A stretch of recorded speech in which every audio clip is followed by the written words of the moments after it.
C'est l'occasion, donc, sans transition, d'accueillir Jordi Balesta.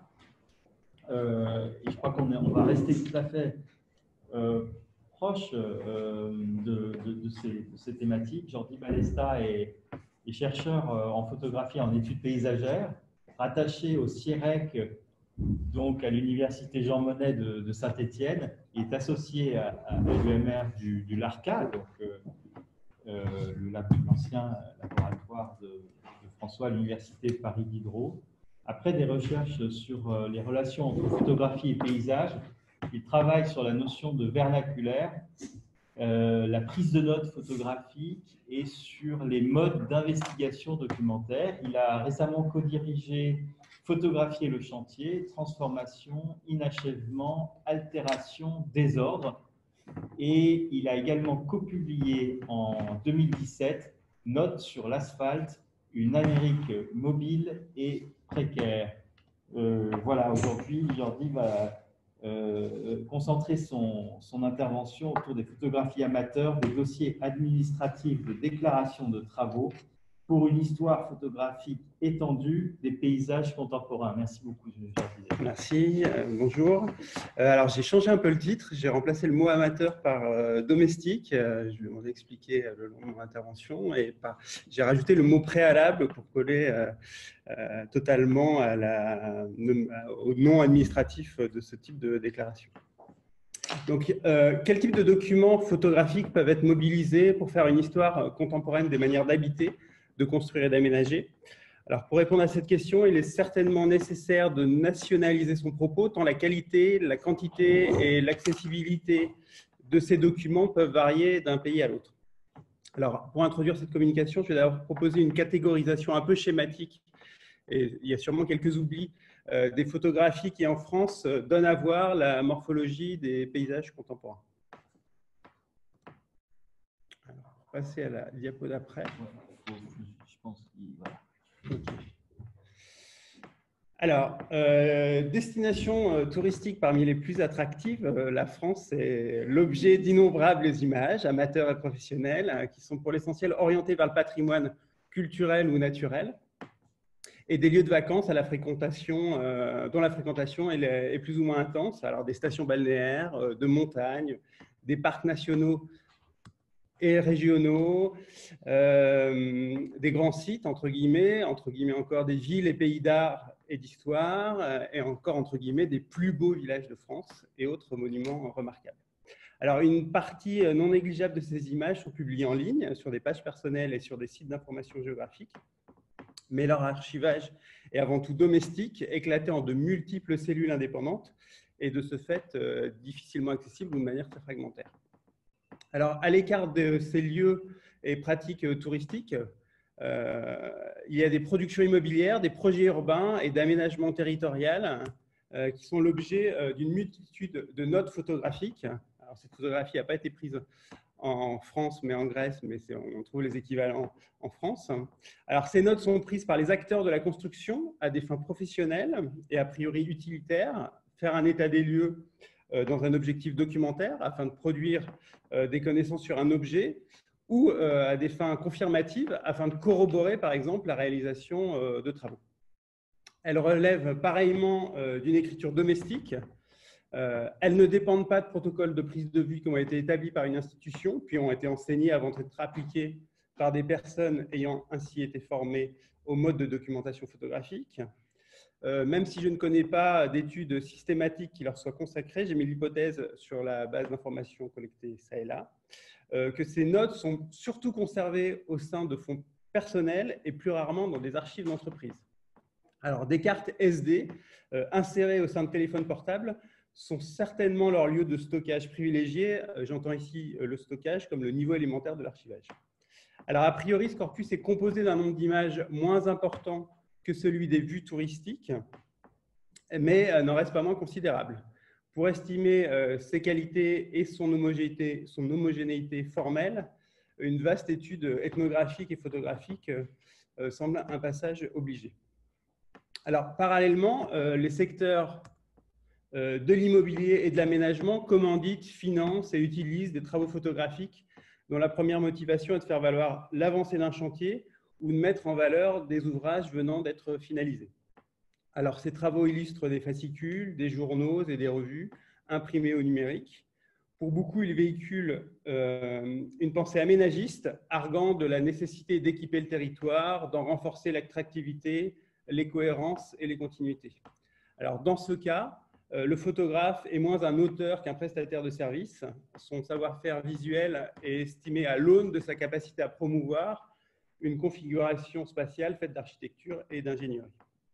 Alors, professionnel de la prise de vue et de la fabrication d'images, ce photographe agit habituellement comme un opérateur, alors que le professionnel de la construction et photographe amateur conserve le contrôle domestique des images qu'il produit. Alors, à l'écart de ces trois catégories, de nombreuses commandes et résidences génèrent depuis le milieu des années 80 des œuvres d'auteurs qui, au-delà de leur finalité artistique et de leur rôle dans l'aménagement culturel du territoire, ont pour dessein de donner à voir et pour certaines d'entre elles, de documenter les réalités géographiques contemporaines. Alors là, c'est un extrait de... Enfin, c'est une des pages d'ouverture du site L'Inventaire, qui est un inventaire des travaux d'auteurs, des travaux de photographie paysagère faits par des auteurs des Bouches-du-Rhône, qui vient d'être publié récemment. Alors, loin d'être laudatrice, la plupart de ces œuvres questionnent les paysages d'une France ordinaire, pratiquée quotidiennement, mais qui échappe en partie à l'action planificatrice des aménageurs. Comment des résidences contribuent à placer sur la carte valorisante de l'art contemporain des quartiers, des communes et des régions qui sont marquées par un déficit représentationnel. Elles visent aussi à compenser visuellement l'effacement matériel d'entités spatiales dont la disparition et la rénovation est programmée. Alors, si quantitativement l'importance de ces œuvres est bien moindre que celle des corpus précédents, leur place dans l'histoire de la photographie paysagère est largement dominante, parce qu'elles émanent de démarches d'auteurs positionnés sur la scène artistique. Elles sont le plus souvent identifiables, accessibles et potentiellement ouvertes à des activités de recherche. En cela, elles rejoignent une autre photographie paysagère qui participe d'une économie de l'art à la fois connexe et pour partie indépendante, celle qui est vouée à l'exposition en galerie.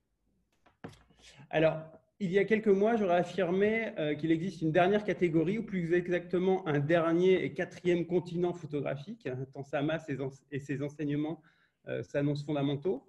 Alors, j'emploie le verbe annoncer car ce continent est à peine exploré. Alors, il s'agit de la photographie amateur des chercheurs en architecture, géographie, études urbaines et paysagères. Certains d'entre eux ont accumulé des dizaines de milliers de prises de vue qui répondent à des problématiques scientifiques, résultent d'observations au long cours, traduisent une acuité visuelle singulière et qui, parallèlement, sont indissociables d'une faible conceptualisation des modes d'écriture photographique. Alors, cette photographie ne repose pas sur des savoir-faire graphiques pleinement réfléchis et n'a pas abouti à la création d'œuvres fondées sur des protocoles définis. Elle donne lieu à des successions d'enregistrements factuels pensés comme des notes de terrain et qui, dans un deuxième temps, devront nourrir des hypothèses développées par écrit. Alors, comme les photographies amateurs des touristes et des professionnels de la construction, cette photographie relève de logiques domestiques. Elle génère des documents à usage personnel qui sortent peu ou pas de la sphère privée, même si une partie d'entre eux est éventuellement projetée à des fins pédagogiques. Alors, aux États-Unis, leur archivage au sein des universités les rend accessibles et permet de les étudier. Elles sont d'ordinaire transférées d'un lieu de stockage ou d'archivage domestique à des bibliothèques au moment de la retraite ou après le décès de leur auteur. Alors, je pense notamment aux archives de Dennis Cole Brown et Robert Venturi, qui ont été plusieurs fois exposées, à celles de John Buchanan Jackson et David Lowenthal, qui proviennent toutes, à part celle de David Lowenthal dans ce cas, qui proviennent toutes d'un usage de la photographie argentique, mais avec la diapositive comme support privilégié.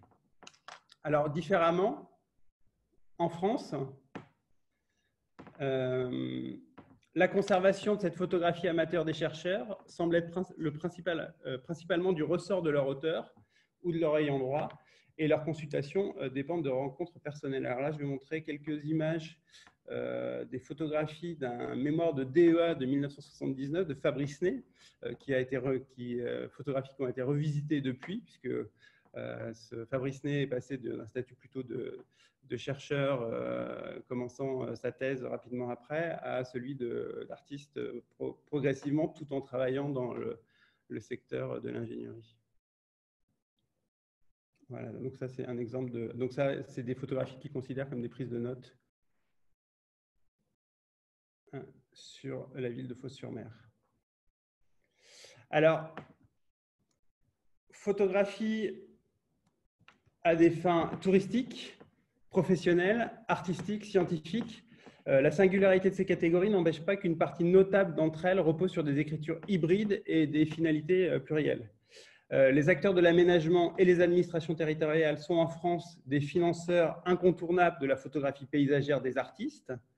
Partout, des prises de vue amateurs sont réalisées par des professionnels de la construction et des motivations scientifiques génèrent une économie photographique essentiellement domestique, etc. Ainsi, tenir compte de ces hybridités s'avère indispensable pour qui souhaite faire une histoire photographique des manières d'habiter, de construire et d'aménager qui ne soit pas trop parcellaire. Étudier des photographies qui seraient uniquement artistiques, professionnelles, scientifiques ou domestiques empêcherait d'ailleurs de considérer une cinquième catégorie, un cinquième continent, dont l'existence, me semble-t-il, n'a pas été jusqu'à maintenant constatée. Alors, il existe en effet une photographie domestique qui documente en détail une part majeure du paysage bâti, tout en étant centrée sur des constructions mineures. Elle est a priori composée de centaines de milliers de prises de vue, mais une étude systématique nécessiterait de le confirmer. Alors, c'est l'objet central de cet article et je vais l'appréhender à partir des recherches que j'ai menées sur les dossiers de déclaration préalable de travaux que conservent les archives municipales de la ville de Saint-Étienne. Alors, ces dossiers ont été produits entre 1986 et 2006, durant 30 ans. Et je n'ai pas décidé de les éplucher en croyant y trouver une photographie des paysages contemporains, mais pour y puiser des descriptions écrites de l'architecture vernaculaire stéphanoise. Alors, il y a ainsi une forme de sérendipité dans la recherche dont je livrerai ici les premiers éléments. Un hasard heureux qui aurait été bien moindre si la période de conservation de ces dossiers avait été limitée à leur, entre guillemets, durée d'utilité administrative, soit 5 années, après quoi ils peuvent être légalement éliminés. Alors, sur le plan administratif, comme sur celui de l'urbanisme, ces dossiers sont de faible importance. Ils concernent des interventions ponctuelles et à l'extension limitée. Pour autant, leur nombre est substantiel. En 1990, puis en 1996, pour ne citer que ces 2 années, plus de 500 déclarations avaient été déposées et la plupart d'entre elles contiennent un à plusieurs tirages photographiques. En 1990, la commune de Saint-Étienne avait une population de 200 000 habitants. Elle était en déclin démographique important, donc ça ne favorisait pas forcément les travaux de construction. Et en cette même année, on peut imaginer qu'un pays peuplé de 56 millions d'habitants pouvait produire comme photographie, voire être intégré dans les dossiers de déclaration préalable de construction. Donc, je propose de mettre au jour certaines des spécificités de la photographie domestique des dossiers administratifs de déclaration préalable de travaux. Et si cette désignation est quelque peu indigeste, elle traduit néanmoins la teneur bureaucratique des dossiers concernés, tout en faisant écho aux pratiques non canoniques qui caractérisent cette photographie faite maison. Elle exprime aussi le processus qui a conditionné sa production. Alors, le ou les propriétaires d'un bien immobilier demandent à la mairie l'autorisation de réaliser des travaux. De fait, il ne s'agit pas uniquement de déclaration. La commune invite ceux ou ses propriétaires à fournir un document photographique montrant la partie du bien concerné. Et le plus souvent, le ou les propriétaires ne font pas appel à des professionnels et effectuent eux-mêmes les prises de vue. Ils les transmettent sous la forme de tirage à l'administration, tirages qui sont classés dans des dossiers, lesquels seront transférés a posteriori aux archives municipales. Donc, pour désigner avec plus de concision cette catégorie de photographie, j'emploierai le terme de photo domestico-déclarative. L'adjectif administratif aurait pu être choisi à la place de déclaratif, mais j'ai préféré souligner le fait que ces photographies visent à déclarer un état des choses plutôt que de mettre en avant leur usage administratif. Alors, pour rendre compte de leur spécificité, je décrirai la place qu'elles occupent au sein déclaration préalable de travaux. Puis-je faire le lien entre cette place et les configurations immobilières qu'elle montre? Ainsi, mon propos sera centré sur l'articulation du domestique et de l'administratif, et j'affleurerai un peu la question documentaire. Alors, les déclarations préalables de travaux sont un des 4 types d'autorisation d'urbanisme, à côté des certificats d'urbanisme, des permis de construire et des permis de démolir. Au début des années 1990, ces déclarations étaient définies juridiquement par l'article L 422.1 du Code de l'urbanisme. Elles le sont à présent par l'article R 421.17. Il est indiqué que doivent être précédés d'une déclaration préalable lorsqu'ils ne sont pas soumis à permis de construire les travaux exécutés sur des constructions existantes, à l'exception des travaux d'entretien ou de réparation ordinaires, et les changements de destination des constructions existantes.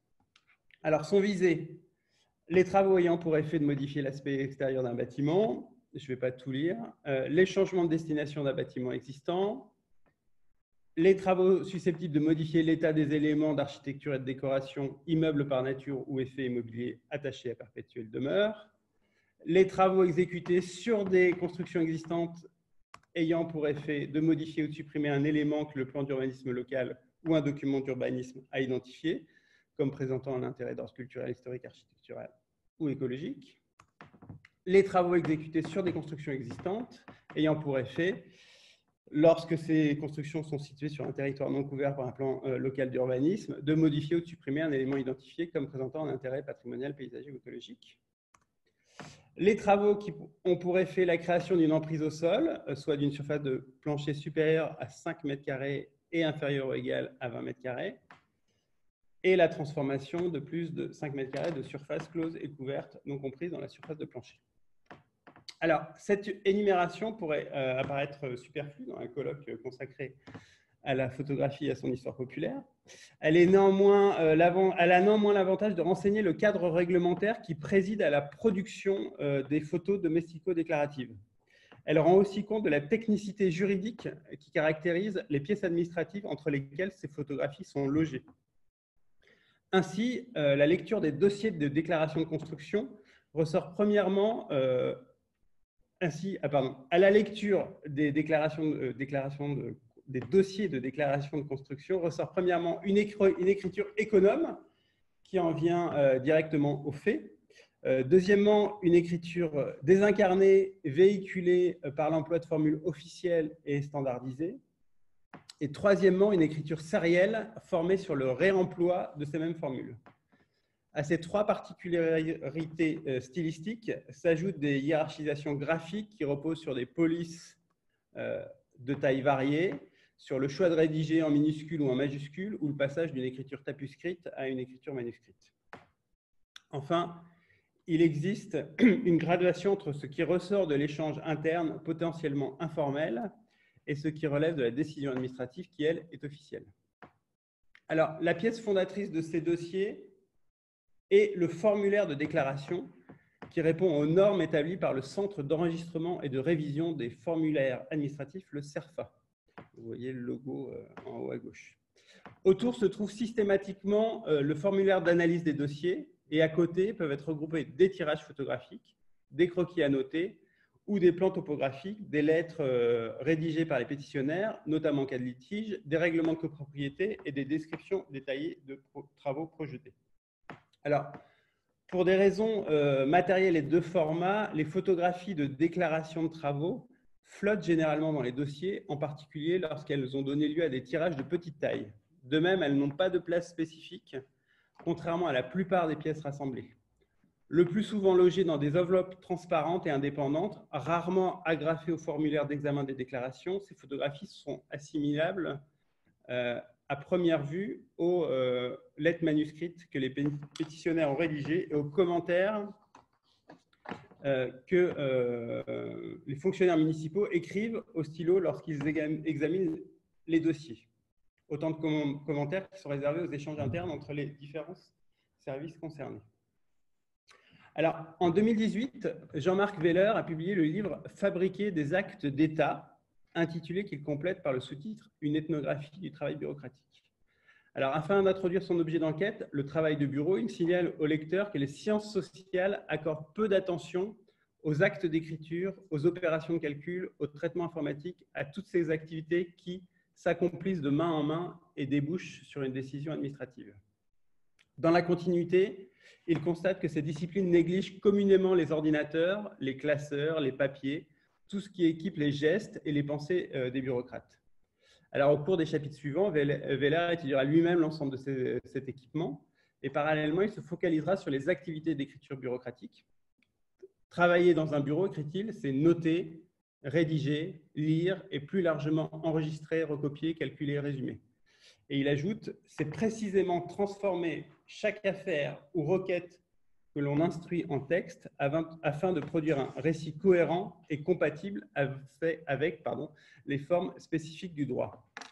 Donc, matérialité des documents, exploration de la paperasserie, des chaînes d'écriture, intertextualité dans les écrits juridiques et performativité du travail bureaucratique sont l'objet de ces recherches. Alors, je suis un peu perdu dans mon diaporama, mais voilà, je crois que c'est ça.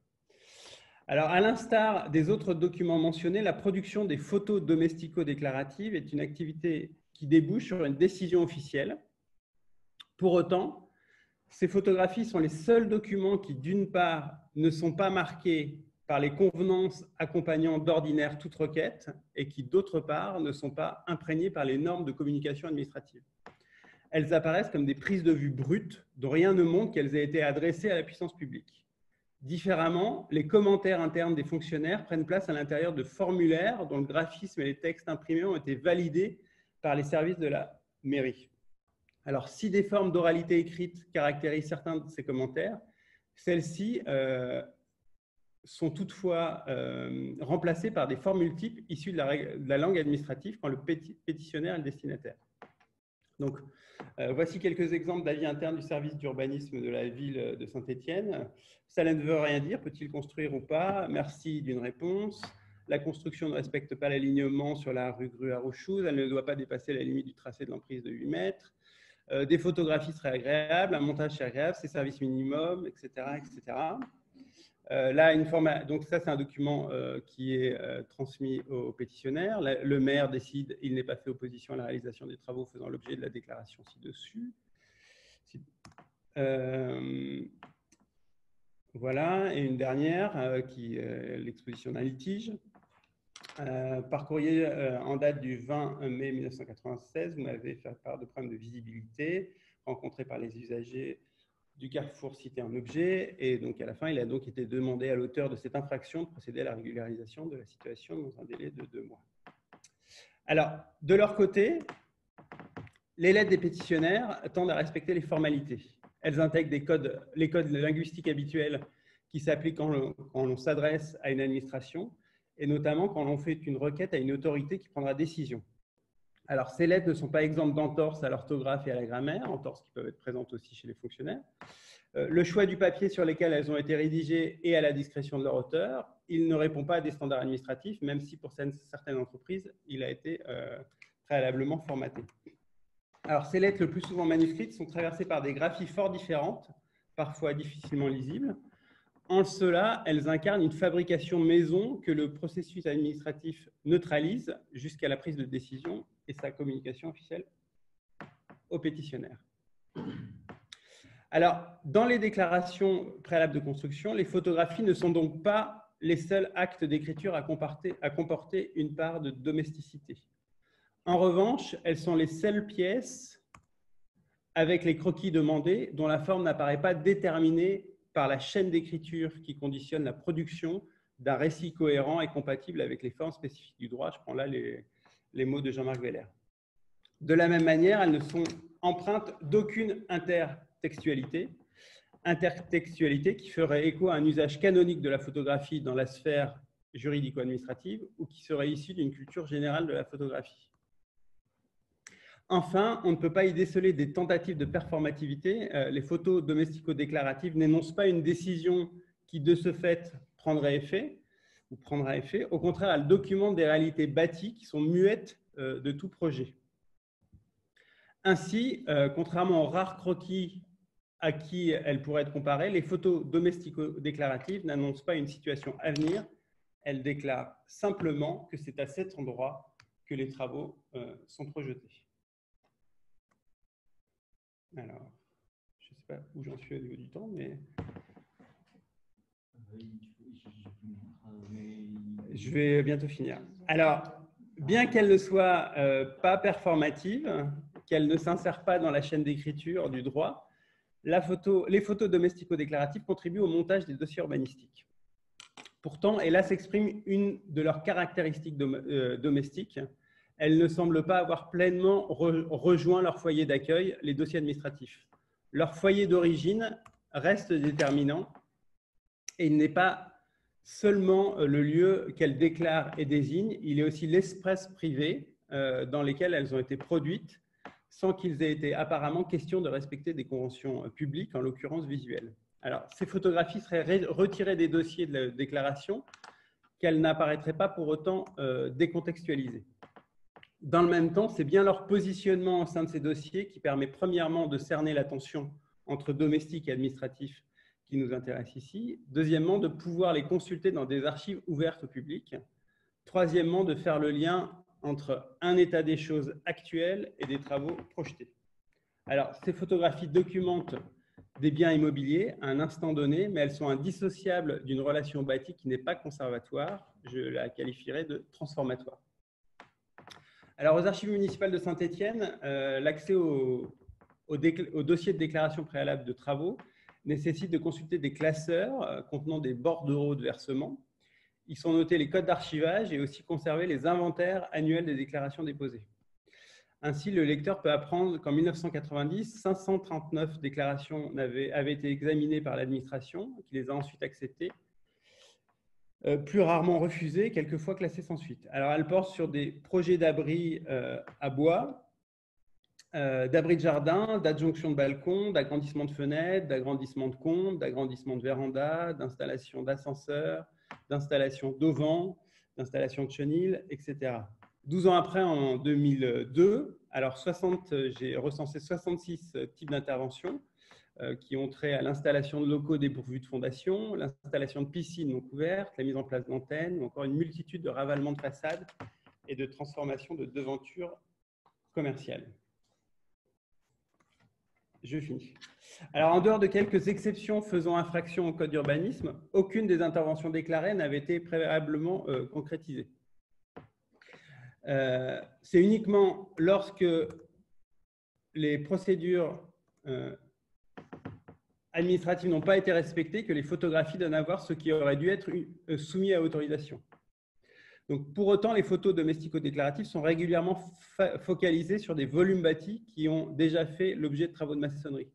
Elles montrent des biens immobiliers qui ont été pris dans des logiques transformatoires et dont les différentes phases d'achèvement peuvent sembler provisoires. Elles peuvent aussi montrer comment habiter nécessite un travail d'entretien, alors même que l'état des bâtiments stéphanois traduit des formes d'usure importantes. Donc, dans Habiter un monde à mon image, Jean-Marc Besse consacre un chapitre à l'art ménager. Il y écrit « Il n'y a pas de monde habité sans une certaine persistance de ce monde, c'est-à-dire sans objet qui dure. Paradoxalement, c'est peut-être ce souci de faire persister ou de rendre possible un monde qui va légitimer le ménage. Demeurer, c'est durer, mais cette durée n'est pas naturelle, car ce qui est naturel, au contraire, c'est l'usure, la disparition et le remplacement. Durer, c'est résister à l'usure, c'est entretenir pour que cela ne disparaisse pas. Habiter, c'est entretenir les lieux. Alors, entretenir sa maison ou la transformer superficiellement pour qu'elle épouse les conditions d'habitation souhaitées sont parmi les motivations principales des déclarations préalables de travaux. Et en 1990, la majorité de ces déclarations avaient pour objet des ravalements et modifications de façade, notamment par la création de nouvelles ouvertures. De nombreuses autres déclarations visaient à ajouter ou agrandir un garage ou une véranda. Et toutes les photos domestico-déclaratives accompagnent cette volonté de continuer à habiter. Et c'est aussi pour cette raison qu'elles sont éminemment domestiques. Voilà. Merci beaucoup. Merci, Jean-Pierre. Merci pour cet exposé tout à fait passionnant sur une contre-histoire de l'aménagement du paysage, de la transformation du paysage par des interventions microscopiques, on peut dire, enfin, en tout cas domestiques. Et c'est vraiment un document, enfin des documents très, très intéressants. Alors, y a-t-il des questions dans la salle et des questions en ligne? Oui, Eliane. Dans la salle, alors Eliane, on va couper un micro et ouvrir le deuxième micro. Voilà, voilà. Non, c'est pas la peine. Ouais, c'est bon, c'est bon. C'est bon, je l'ai ouvert. À chaque fois, je me trompe. C'est bon. C'est bon, il est ouvert. Oui, je me demandais si tu as vu ou si on pourrait imaginer qu'il y a des photos qui sont plus ou moins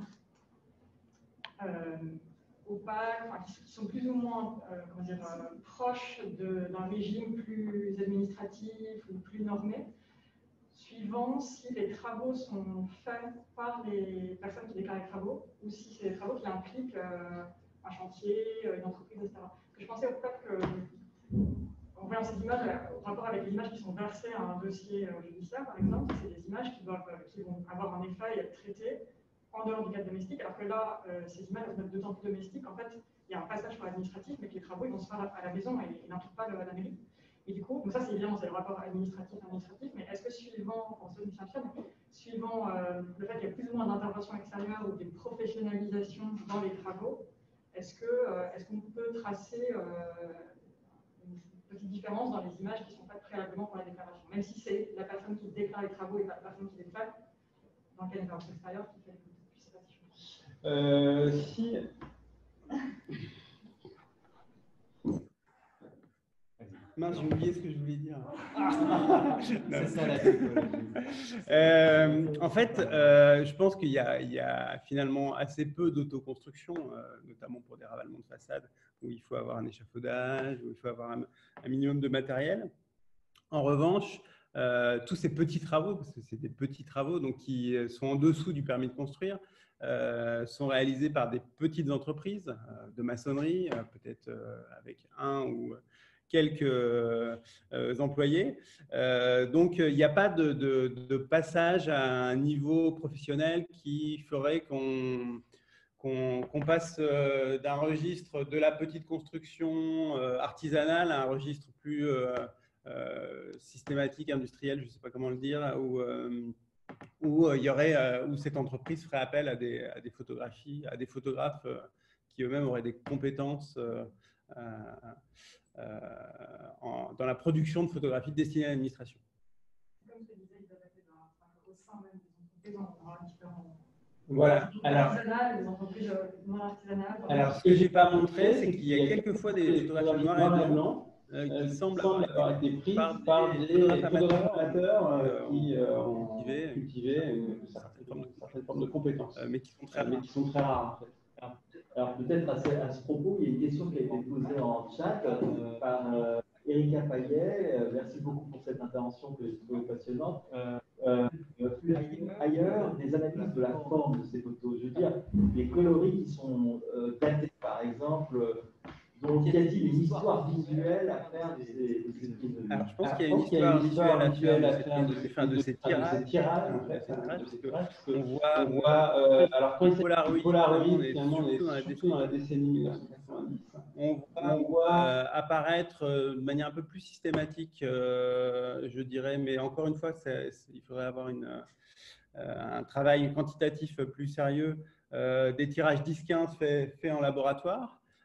Et puis, à partir de la fin des années 90, début 2000, on est dans des impressions maison, mais fait avec des imprimantes industrielles. Donc, on ne sort jamais de toute façon de dispositifs industriels automatiques, que ce soit le Polaroid ou le tirage 10-15 fait en labo ou l'impression maison.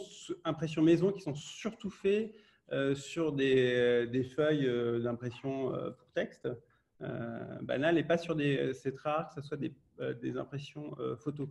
Alors après, sur papier photo. Donc il y aura une histoire de ces tirages. Après, on pourrait envisager. Dans certaines photographies, on voit que les couleurs sont un peu passées. Donc ça peut être lié aux techniques de tirage, mais c'est aussi lié aux techniques de conservation. Il y a peut-être des photographies qui ont été un peu plus exposées à la lumière, donc c'est difficile de le savoir. Et puis, et voilà. Merci, je crois que Voilà. c'est très clair. Oui. Oui, juste, je voulais réagir à cette question parce que moi, en voyant ces images, j'ai trouvé qu'il y avait aussi un lien à faire avec la photographie conceptuelle dans la dimension déclarative, justement, le visible comme déclaration et qui porte une sorte de neutralité ou d'intérêt moyen aux choses. Mais je trouve que c'est une esthétique qu'on peut vraiment rattacher à ce photoconceptualisme des années 60-70. C'est plutôt une remarque. Oui, tout à fait. On peut voir du diagramme, notamment cette photographie. Alors, ce qui est intéressant avec les… C'est pas ça que je pensais forcément, mais oui. Avec les Polaroids, bon, moi je m'y suis un peu intéressé sur les diapositives, c'est qu'il y a aussi des écrits en fait, qui entourent ces photographies. Donc elles sont plus ou moins légendées, et donc il y a des formes de tirage qui viennent finalement accueillir d'autres écritures qui les placent directement dans le dispositif administratif. Voilà. Moi, j'ai une question aussi. Alors, Anaïs, une seconde, on va mettre le micro pour la salle. Pardon, c'est parce que j'ai… Voilà, Anaïs, parfait. Oui, en fait, assez de détails aussi, mais je me demandais s'il y avait dans ces dossiers-là, est-ce qu'on retrouve dans les échanges entre les administrateurs, parce que tu as mis des extraits à un moment donné, est-ce qu'il y a des commentaires qui sont faits de ces images-là de façon un peu plus fréquente que ce que tu as vu et ce que tu as montré, je veux dire. Et en fait, ça rejoint une autre question, peut-être que tu l'as dit, je n'ai pas compris, mais est-ce que ces photographies, elles sont demandées ou attendues dans les dossiers? Est-ce qu'il y a explicitement la mention comme quoi il faudrait accompagner la demande de photographie ou pas? Et je rejoindrai ça avec la question des croquis. Je me rappelle aussi pour les croquis, il n'y en a pas beaucoup a priori, mais enfin, voilà. Alors, la différence, je vais… Non.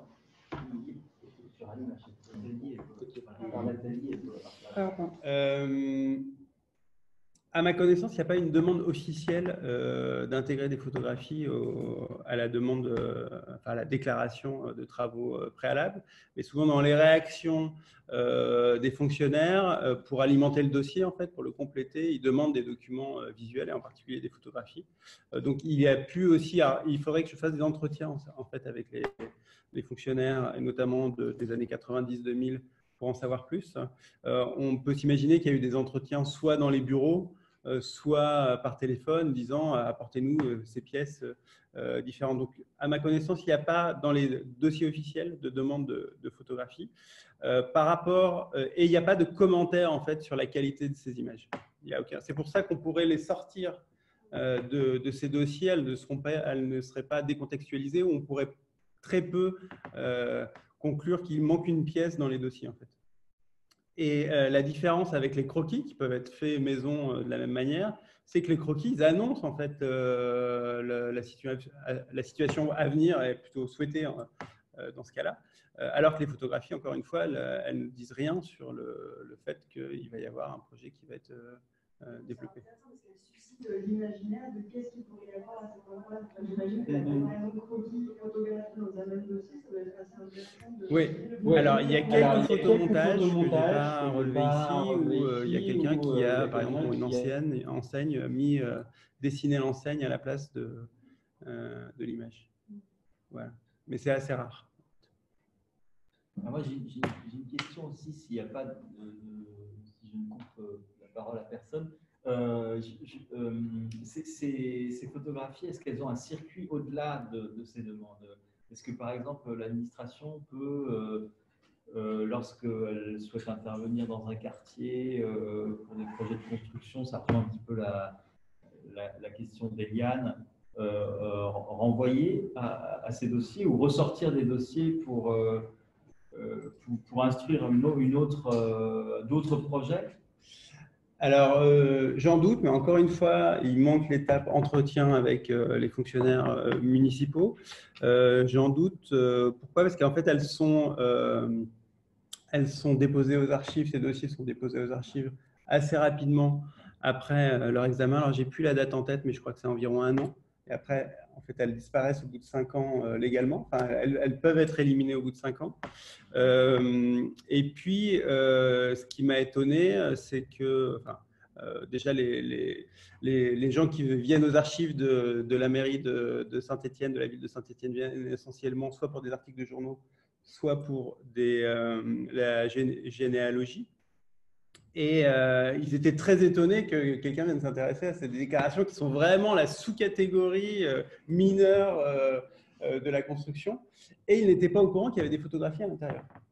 Donc en fait, il n'y avait pas de connaissance en fait, de ce matériel photographique, alors qu'ils ont une base de données où ils ont numérisé des photographies qu'on peut consulter en ligne, etc. de la ville. Ouais, donc c'est la zone d'ombre vraiment du travail d'archives. Voilà, ouais. Véronique Terrierman. Ah oui, il y avait une réaction encore d'Erika Payet dans la deuxième partie. Alors, en lien avec cette question, la qualité documentaire des photos est parfois mauvaise. Ça donne à penser aux compétences visuelles de composition des amateurs qui prennent ces photos et au côté intuitif ou bien appris de la prise de vue. Alors, j'utiliserai pas le mot amateur ici dans le sens de quelqu'un qui aime la photographie, qui la pratique et finalement qui a acquis un savoir-faire certain dans la production d'images. Après, ce qui est intéressant du point de vue de la réflexion sur le documentaire, c'est qu'on n'est pas dans la composition et on est dans le prélèvement, dans un prélèvement extrêmement factuel. Donc, c'est une discussion à avoir si est-ce qu'il y a dans cette question du prélèvement brut une force documentaire qu'il n'y aurait pas dans le documentaire composé, en fait. Et qu'est-ce que ça donnerait si on tombait sur un dossier de demande de transformation de l'habitat, par exemple, de Gordon Parks? Ça faut poser la question à Eliane. Voilà. Bah, écoutez, merci. Et Véronique, une question? Non, ce n'était pas une question, c'était un commentaire. Pour avoir vécu quelques années en Suisse, il se trouve que les systèmes sont différents, et notamment sur la publicité, l'annonce des travaux. Tout est en mairie, à l'hôtel de ville, et j'habite à Lausanne, et donc à Lausanne, il y a 4 vitrines entières de l'hôtel de ville qui sont prises, occupées avec les déclarations de travaux, ou abattre un arbre. Et donc, il y a toutes ces images qui sont en accès libre, d'une certaine manière, et véritablement, alors, vous avez montré très peu de choses là, mais c'est vrai qu'elles sont pas de qualité, ces images. Et il me semble que parce qu'on sait en Suisse qu'on va les montrer à tout village ou toute la population, j'ai l'impression, me semble-t-il, que la qualité, l'attention est plus ciblée pour aller les mettre après sur la façade des hôtels de ville. Donc, allez faire un tour à l'occasion. Okay. Alors, le sens de déclaratif est un peu différent dans ce cas-là. C'est une déclaration qu'on dit en lieu.